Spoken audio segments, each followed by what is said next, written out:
Good morning, students. Hope you all are well.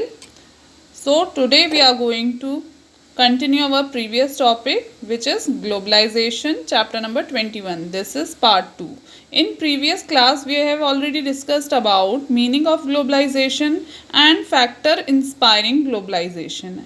In this part, we are going to discuss about development of India before 1991. Before 1991 क्यों कह रहे हैं? क्योंकि 1991 से India ने globalisation की तरफ अपना कदम बढ़ाया और 1991 के पहले जो हमारे डेवलपमेंट हुए थे हमारी इंडिया में कैसे हुए थे? देखिए, आफ्टर इंडिपेंडेंस आज़ादी मिलने के बाद हम लोगों ने इकोनॉमिक प्लानिंग जो है वो अडॉप्ट की, जो कि 1951 से 1990 तक 5 ईयर प्लान्स जो हैं वो हमारी कंट्री में इम्प्लीमेंट हुए और उस बीच में 7 5 ईयर प्लान्स जो थे वो इम्प्लीमेंट हो चुके थे। तो उन प्लान्स के इम्प्लीमेंट होने के कारण क्या अचीवमेंट हुआ इंडिया में टिल 1991, उसके बारे में हम इसमें स्टडी करेंगे। First is expansion of public sectors. During this period, the plants and factories of steel, electricity, fertilizer, heavy machinery, chemical, ship building were established under the public sector. अब क्या हुआ, जो पब्लिक सेक्टर्स थे वो उनका expansion होने लगा, विस्तार होने लगा इंडिपेंडेंस के बाद। और ये सारी चीज़ें जैसे कि स्टील की फैक्ट्री हुई, fertiliser, heavy machinery, ship building, ये सारी चीज़ें जो थी वो पब्लिक सेक्टर के अंदर आने लगी। Second point is self reliance.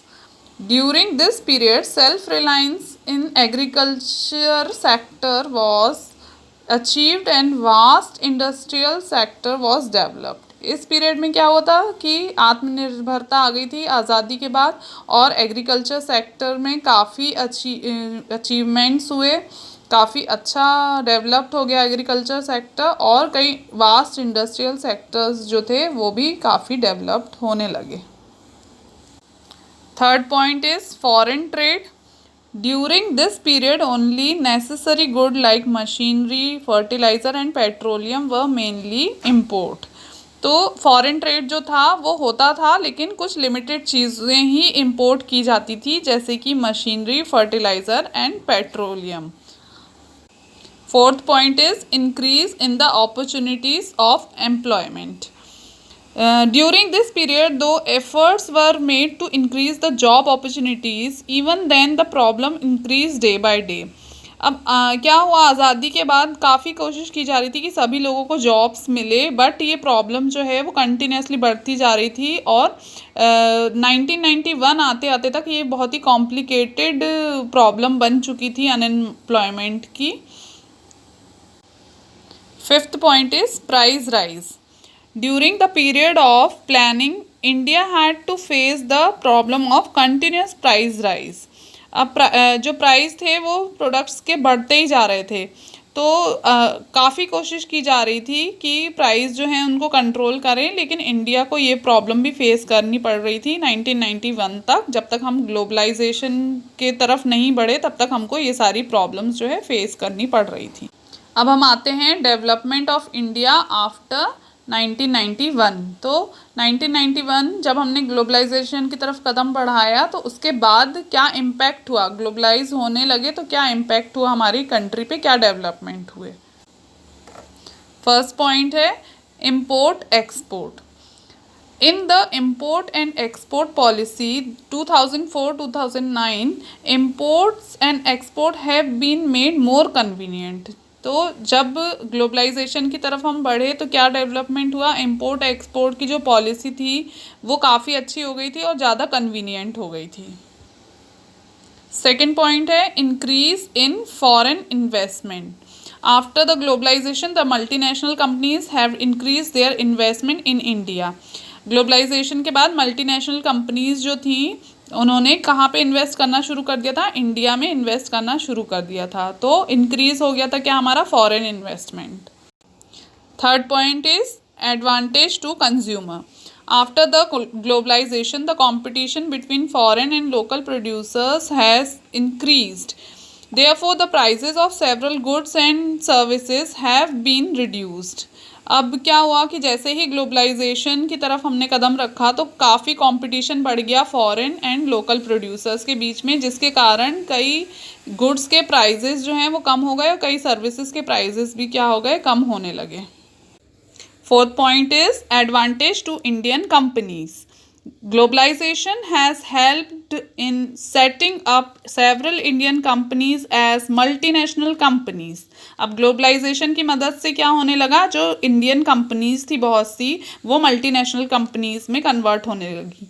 These companies have expanded their activities at world level, example Tata motor, Ranbaxy, Asian paints. अब ये सारी कंपनियां वर्ल्ड लेवल पे अपना प्रोडक्ट जो है वो सेल करने लगी है ना, एक्टिविटी अपनी करने लगी और एक्सपैंड होने लगी, बढ़ने भी लगी। तो ये सारी कंपनियां आज की डेट में क्या कहलाती हैं, मल्टीनेशनल कंपनीज कहलाती हैं। Tata motor, Asian paint, Ranbaxy, ये सारी इंडियन कंपनीज हैं। Fifth point is expansion of service sector.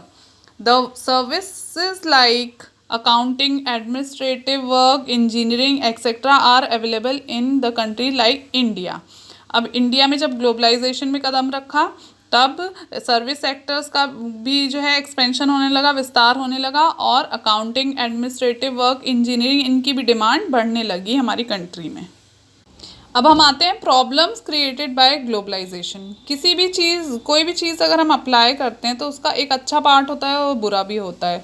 तो ग्लोबलाइजेशन के आने से कुछ अच्छा भी हुआ लेकिन कुछ प्रॉब्लम्स भी फेस करना पड़ा। अब हम वो पढ़ेंगे कि क्या प्रॉब्लम्स थे जो हमारी इंडिया को फेस करना पड़ा।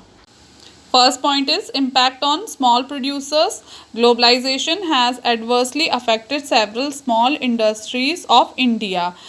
ग्लोबलाइजेशन के आने से बहुत सारे स्मॉल इंडस्ट्रीज़ जो थी उनको बहुत ही बुरा प्रभाव पड़ा, क्योंकि मल्टीनेशनल कंपनी बड़ी कंपनियों के आगे वो कंपटीशन में नहीं खड़े हो पा रहे थे और उनको बहुत ही लॉस हुआ, जिसके कारण काफ़ी लोग बेरोज़गार हो गए और फिर वो एग्रीकल्चर की तरफ वो लोग चले गए, उन लोगों ने खेती किसानी करना शुरू कर दिया।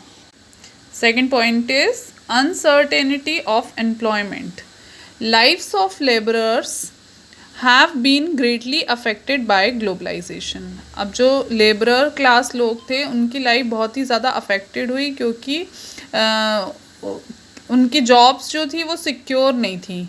वो टेम्परेरी बेसिस पे, जो मल्टीनेशनल कंपनीज़ में, फैक्ट्रीज़ में जो काम करते थे, टेम्परेरी बेसिस पे काम करते थे।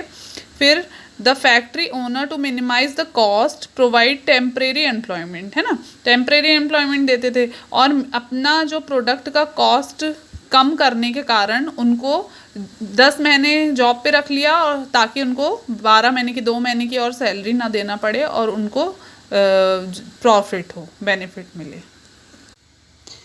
Third point is benefit not to all. Globalization has not being beneficial to all people. New opportunities gained by educated, efficient and prosperous people.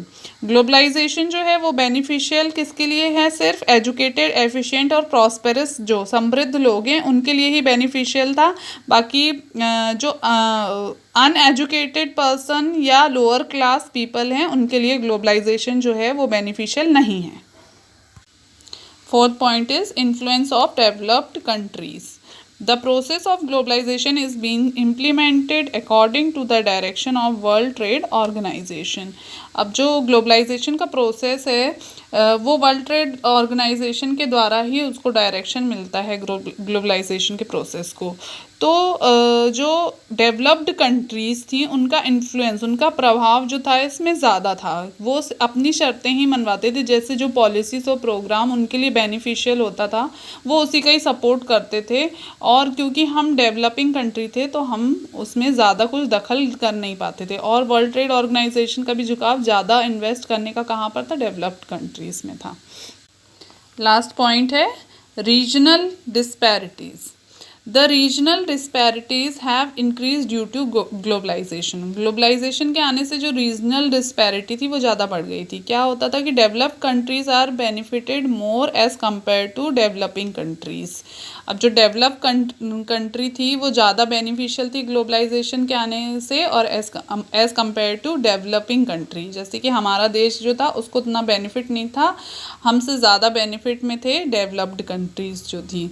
तो यहीं पर आपका ये चैप्टर ग्लोबलाइजेशन जो है वो ख़त्म होता है। अगर आपको कोई भी डाउट है, कोई भी प्रॉब्लम है, तो जब स्कूल रीओपन होंगे तो हम इसको और क्लियर कर देंगे।